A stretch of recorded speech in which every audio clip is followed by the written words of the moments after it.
non seulement l'État est propriétaire de près de 90% du foncier, et ce depuis la fin de la colonisation, hein. Donc il s'est octroyé de manière unilatérale le foncier de la Guyane. Et la double peine de la Guyane, c'est que non seulement l'État était propriétaire de ce foncier, mais en plus l'État s'est exonéré du paiement de cette taxe foncière. Donc aujourd'hui c'est une situation inédite et qui est inadmissible pour la Guyane. Avec la création de l'Assemblée unique, la rétrocession des terres est un enjeu financier capital. On est bien conscient que nous n'aurons pas suffisamment de moyens pour la mise en place de cette collectivité. Et le foncier, qui ne coûterait rien, cette cession ne coûterait rien à l'État et permettrait à la collectivité territoriale de Guyane de dégager de nouvelles recettes pour fonctionner et pour pouvoir aménager véritablement le territoire. La Guyane, patrimoine de l'État pour des raisons historiques. Le décret de 1946, toujours d'actualité. Alors physiquement, quand on annonce les chiffres massivement, c'est impressionnant.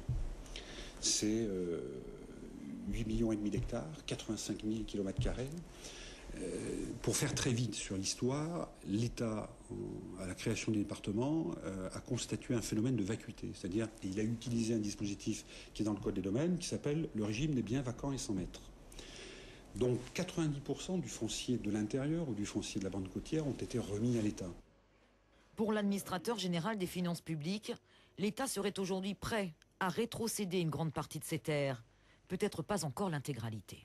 Alors une rétrocession massive des 90%, des 85 000 km², ça me semble un peu compliqué parce qu'il faudrait assez fondamentalement changer le Code des domaines et le CG3P. Et personne, je dirais, dans les acteurs publics, personne dans les services déconcentrés de l'État n'est opposé. Et je pense que le président, aujourd'hui Alexandre, a reçu de la part des services de l'État un quasi-accord de principe, bien évidemment. La restitution des terres, la revendication date de plus de 50 ans, a régulièrement créé des tensions et provoqué des émeutes. 20 novembre 2000, voilà déjà quelques jours que Cayenne s'enflamme. Policiers et émeutiers s'affrontent dans les rues du chef-lieu. Le lendemain, voilà ce que découvrent les Guyanais. L'hôtel des impôts réduit en cendres. La salle du cadastre dévastée. Des émeutes après des mois de tension entre le gouvernement et le comité pour nous démarrer la Guyane, qui réclame la restitution du foncier détenu par l'État.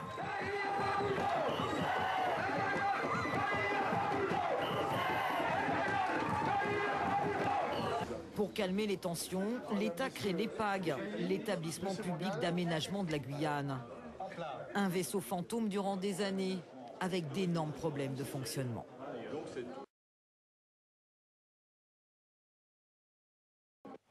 L'EPAG accompagne aujourd'hui les agriculteurs dans la mise en valeur des terrains, par le biais d'un bail amphithéotique ou d'une concession. Gabriel Nicolas a bénéficié de ce dispositif pour s'installer sur ses terres de Monsigny-Tonnet-Grande, après des années d'acharnement pour obtenir son attribution. On est à peu près entre 600 et 700 agriculteurs professionnels. Donc on est tous passés par là, puisqu'on s'installe tous sur de la forêt primaire. Et donc on galère tous au début et on est obligé en parallèle d'avoir une activité salariée qui nous permet de ramener de l'argent sur l'exploitation pour pouvoir avancer petit à petit et mettre en place les outils de production.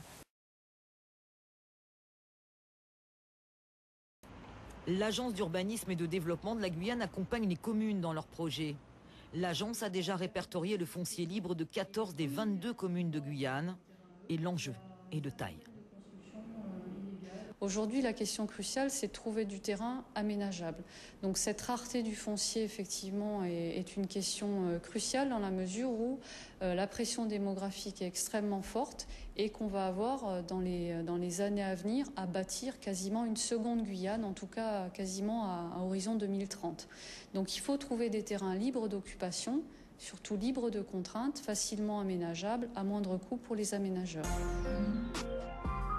Encore aujourd'hui, certaines communes de Guyane vivent des situations paradoxales.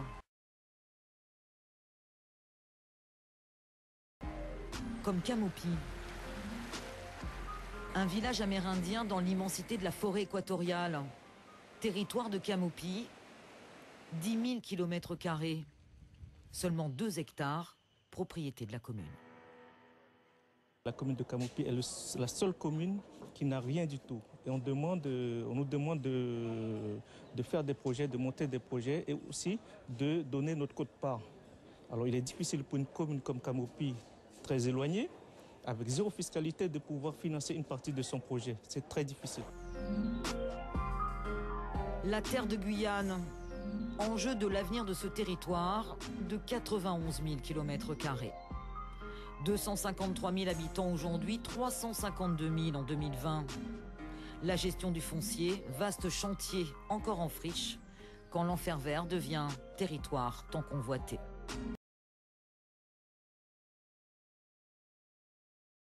Sur la piste du camp Citron, 4 hélicoptères privés, un écureuil, de la gendarmerie, un puma, de l'armée de l'air.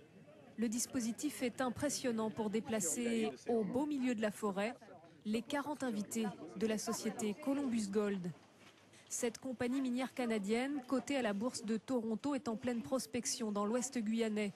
Selon les mots du PDG, les premiers résultats sont très encourageants. C'est un gisement qui a un potentiel énorme.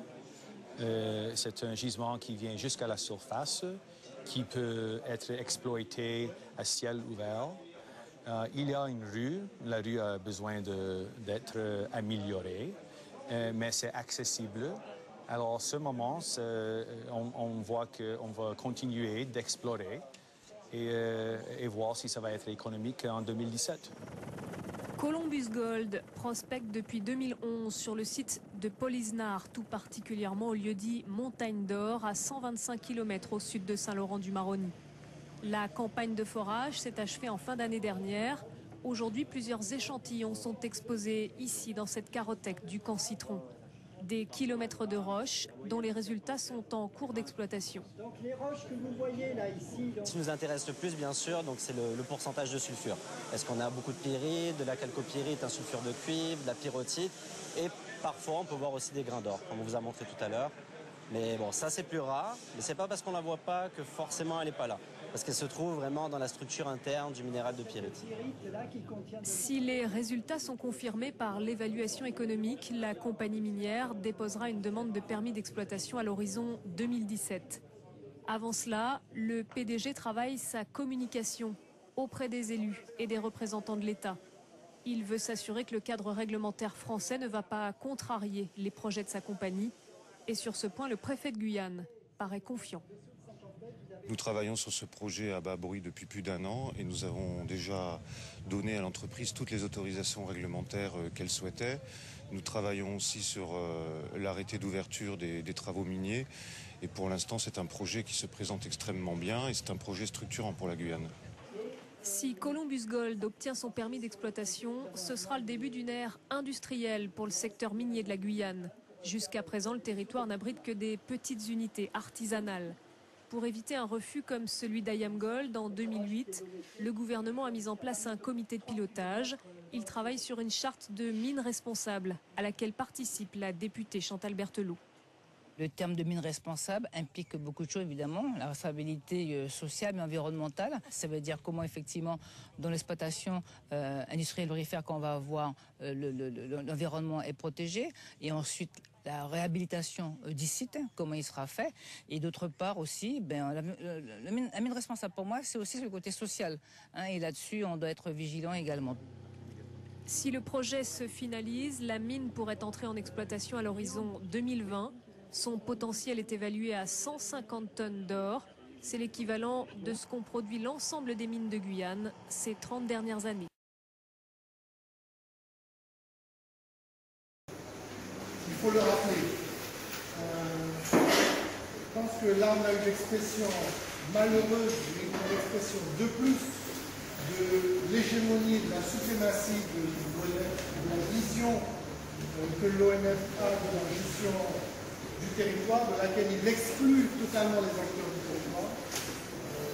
J'ai eu la chance aussi d'avoir mes collègues en tant que professionnels de la FEDOM, dont le président. Et donc on le vit bien en tant que professionnel, on vit bien la difficulté liée à la gestion de l'ONF.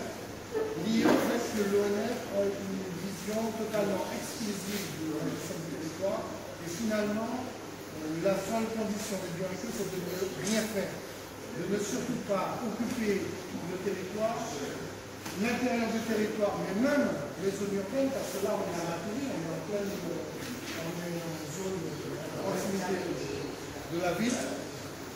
Donc, selon moi, selon nous, nous pourrons apporter une réponse forte, oui sur le plan politique, oui il faut que les politiques soient maintenant qui doivent prendre la responsabilité sur des cas comme ça, mais aussi de la société civile.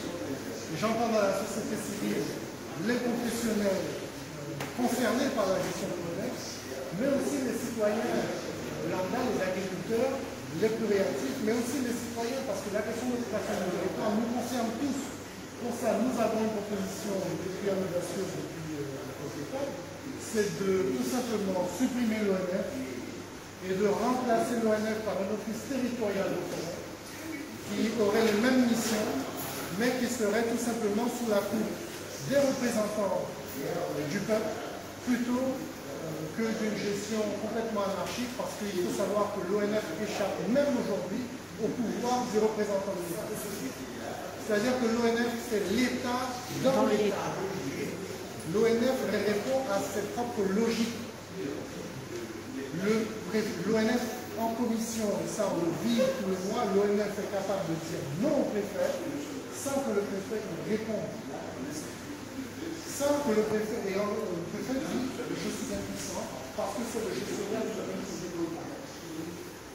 C'est en tout cas comme ça que ça se décline sur le plan administratif. Donc, pour nous, la première solution, c'est tout simplement de substituer, de remplacer l'ONF par un office territorial qui serait sous le contrôle des représentants.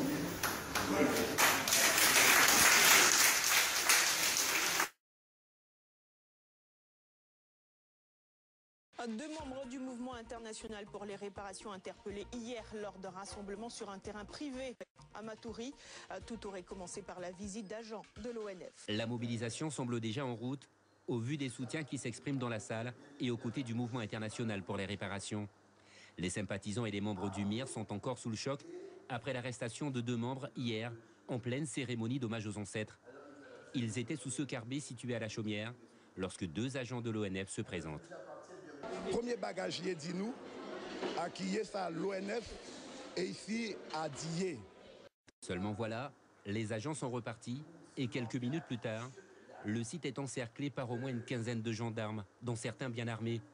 Les membres du MIR parlementent et s'interrogent sur les raisons de la perturbation d'un acte culturel. Dans cette affaire, de nombreuses questions se posent. Le site serait bien la propriété d'Alphonse Lusbeck. Ce bail amphithéotique l'atteste. Pour ce militant de première heure de la cause foncière en Guyane, ces actes ne datent pas d'aujourd'hui. Ce n'est pas une action ponctuelle. Cette action est récurrente sur ma parcelle comme partout ailleurs en Guyane, où on a quand même l'impression que certains, je dis bien certains agents de l'ENF réagissent comme des petits blancs qui se trouvent dans un pays conquis.